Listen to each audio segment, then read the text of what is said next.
Before we get That's to all right. Ahsoka, I was going to talk a little bit about Disney. This came about last week, actually, so I'm only just catching up with it. But Bob Iger was giving a presentation to his investors down in Florida and mentioned that he's really keen to quiet the noise around the culture war. Because it's bad for business, as it turns out. You know, you don't say, Bob, maybe the billions of dollars in lost box office revenue and your collapsing share price probably clued you into that fact.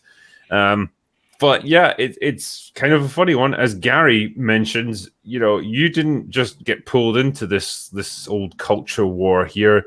You were a 5-star general leading the charge in it. Yep. So I don't think you can suddenly claim the high ground and say, like, yeah, we need to quiet things down. You very much stoked the fires. Now they're burning down your entire company. I think what's going to happen to Disney is they're going to get bought by Apple. That's the only solution I can see that is happening.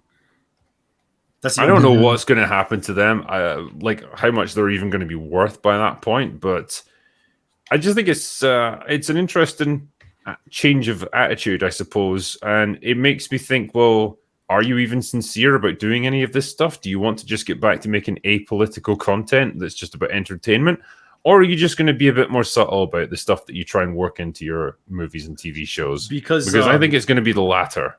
Dan DiDio used to be the head of DC Comics. He was recently on a podcast on bounding into comics, and he just flat out says that, like, you know, corporations don't care. They don't have morals. They just care about money.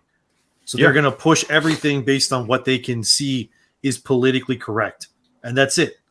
So it's the same thing with Disney. And my question to you guys is, like, what do you think he means by that? What is it that a movie is going, how is a product going to change based on what he just said? What are your thoughts? I think everything that's happened to Disney recently, it's all Bob Iger's fault. Like, he greenlit everything, and then he went, okay, I'm going to retire. Leaves. Bob Chapek comes in, takes the fall for everything, comes back thinking he's a savior. And Disney's been destroyed by everything that Bob Iger has greenlit. Everything. But like, what does Marvel's this change it? But what does toning down taking the heat down on the culture wars, how is that going to, I heard that all the Fantastic Four are going to be women now. I heard that Susan Storm's going to be the main character now because of course she is. I think stuff like that is almost outside the purview of what he would consider the culture war. That is just the creative decisions they make in their content. So I don't think they're going to change any of that stuff. I think a lot of what he'd referenced here was in relation to the parental rights bill or whatever it was called in Florida, where Disney interjected themselves into that. Yeah, the Don't Say Gay bill, whatever they want to call it. They interjected themselves into that against Bob Chapek's best judgment.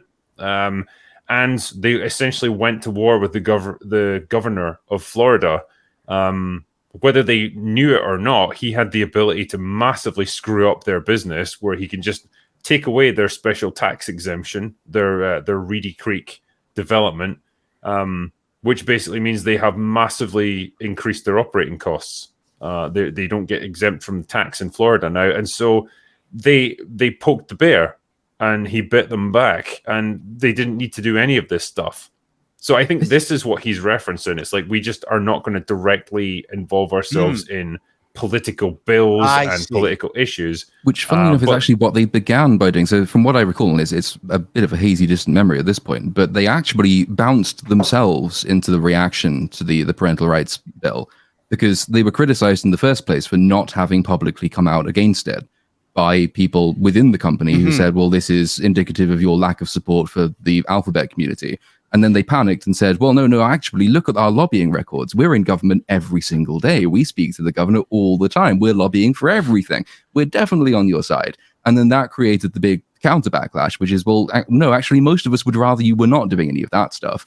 So it was a mistake based on a blunder, based on a mistake, which they're now still living with. A lot of the Florida stuff is still a matter of the lawsuit. But I think in tandem with this general wish to quiet things down, they originally sued or countersued Ron DeSantis on, I think, 7 or 8 different measures relating to his actions with the Reedy Creek districts, and they've dropped 7 or all but one of those. The only one they're now fighting is the suggestion that actually DeSantis has infringed their free speech rights because corporations are people. Which is not actually, it's beyond the realms of possibility because, he has made it quite clear that he also has a vendetta against them. And their argument is that that vendetta goes above and beyond your authority as a governor. That is an infringement on First Amendment rights.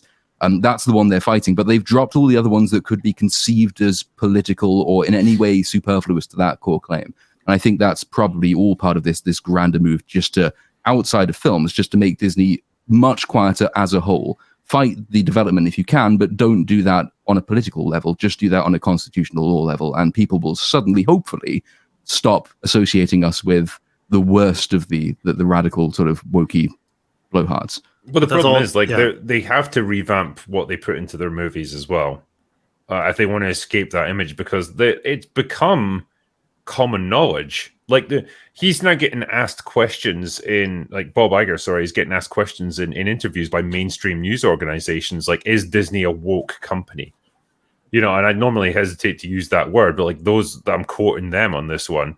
And he's having to fight those accusations now and say, well, no, we're just an entertainment company. And we've been around for 100 years and we value good storytelling. No, you don't. No, they don't. But yeah, now that the fact that it's out there now and it's now an association with what they make, whether it's movies, TV shows, whatever, they have to do something now to break away from that association. Otherwise, people are just going to judge them on that, and it's hurting their bottom line. Outside of the direct political conflict that they might have with Ron DeSantis or whoever, it's their general product now. It's tainted by this. It's hurting their parks. Oh yeah, it's hurting everything. Oh yeah, their brand, their stock prices in the gutter. They're losing billions of dollars. This has been a horrendous year for them at the box office. Oh yeah, pretty much every movie they're putting out is failing now. Partly it's because they're genuinely bad, but partly as well because they've got now this reputation as a company that produces, content say for what it is. Woke garbage. Woke content, I guess. Yeah. That's what people are accusing them of. Disney just makes woke garbage now. And it's especially bad for them as well. Other companies would suffer, I think, had they done much the same, but maybe not have suffered to the same degree. Disney is in this unique position as having this storied legacy in family entertainment. And the one group that they seem to be pissing off the most is families. People are quite precious about their children, it turns out. And when Disney seemed to be intervening in certain political questions which have to do with the upbringing of children, then it impacts them all the more because all of a sudden their entire reason for existing as this trusted family brand is now undercut. That impacts people's want to go to parks. It impacts people's want to see films in the first place, never mind whether the films themselves are good, which by and large they're not. And then when they do watch the films, every now and then they'll find that actually the films are pushing a very similar message that a lot of the audience doesn't particularly like. And I don't know if you can row back from that. Once that reputation, it took decades to establish that reputation. It took about a year to destroy it. And now that reputation's gone, I really don't know if you can win it back. Certainly not in the short term. And they clearly lie all the time too, because they'll add scenes where same-sex people have kisses, and then they'll conveniently remove it when it goes to China. They did the same thing with the Star Wars poster. Where's John Boyega on the poster? He's nowhere. Yeah, when they released Black Panther, the same thing. So it's essentially whenever you start doing this stuff, whenever you involve yourself in this stuff, it's a losing game. Because either you're going to piss off your foreign markets who aren't embracing that kind of thing, you try to appeal to them, well, the news is going to get out that you've been doing this and you're not really committed to this stuff. And so the people on this side of the pond who you're trying to pander to will turn against you because they're not particularly loyal to anything, really, apart from their own causes. And so you've made a deal with the devil here, and eventually, it's all going to go tits up. And it has, because you're never going to appease this crowd. They're not even an audience. They're not a demographic. They're just a bunch of people, generally, who are terminally online, who just get offended by everything. What was the last Pixar movie that actually made profit?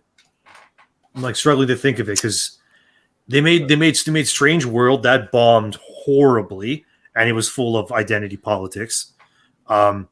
Pretty much, I think Elemental may have made a bit of money. I think overseas. Elemental weirdly had legs because it had a disastrous opening, but I think it actually did better in the long term. But even then, it wasn't a huge money maker for them. What was the movie with all the emotions in it? Oh, Inside Out. Yeah, that one I think was successful. But that was kind of before they kind of started all this, though. That's why that one's that was a good few years ago now. Yeah. Like when you think of Disney from like I would say about 2010 to about 2019. Yeah, there are a little bit of woke things here and there, sure, but like generally speaking, they were a money printing machine. They're making so much money. No question. And one of the things that's really come into focus, and this is kind of a side thing, is that recently in Canada we had this Million Parent March that just wanted to get the woke shit out of the schools, and it just solidified for me and made very clear that what this left, I hate using that term, but let's say the wokerati, whatever, the cultural Marxists, they just hate families. Yep. And that seems to be the thing that ties together everything. They don't want to show families in movies. They don't want to show nuclear families in television shows. Haven't helped them to show a competent father. That drives me nuts and everything. And the fact that fathers are always absent or dumb or whatever. And the thing is, it's just now with this parent march against the schools, and oh my God, the things that the school boards and everything they said about parents, which I thought was really quite funny because they called us like Nazis, homophobes, transphobes, name it, like name the phobe. And I'm thinking, okay, you need us to send our kids to your facilities so you can have a job, and you're purposely pissing us off. Like, it makes no Just sense. Look at how everyone reacted to the McDonald's ad from Japan. Right. And so that was a weird one. Yeah. Yeah, it's like look, this, it's just this a nice 15-second ad. Yeah. And people it's are just like, oh my God, I can't. This is a happy family. I'll never have this. And they lost their so mind. there's an entire group of people who, number one, don't like women taking back their space because they kind of want to be in that group. And then there's a whole bunch of people who can't have families, are jealous of families. So their solution is no families. I think the whole point of it is they want to make it so that they want to basically indoctrinate the whole younger generation to the point where they just become like they need the government to make all decisions for them. That's the way I look at it. And it's that whole, I don't want to say what organization it is, but it's the whole, you'll own nothing, you'll be genderless, you'll eat bugs, live in your pod, and then you'll be happy. And that's kind of what they want it to be like, and sounds good to me. Yeah, and that's what I fight back. And you'll watch Disney to that list, and it's a perfect depiction of hell. There you go. Yep. Yeah. And so that has been a clarifying moment for me, that it's a giant war against families. Well, families, remove masculinity, just girl bosses all the time. What is it they say? Misery loves company. And so, like, if you're a miserable person that's got nothing going for them, it's like, well, you can either try and make yourself better to aspire to something better, or you can just drag everyone else down. Correct. That's exactly right. Is that if I can't be happy, no one else can be. Thanks for watching this clip from Open Bar. This is just a little reminder that the Critical Doggo plush is still available to pre-order. There's a few days left in the campaign, so if you want to order one, now's the time. Either way, I'll leave a link in the description. Anyway, that's all I've got for today. Go away now.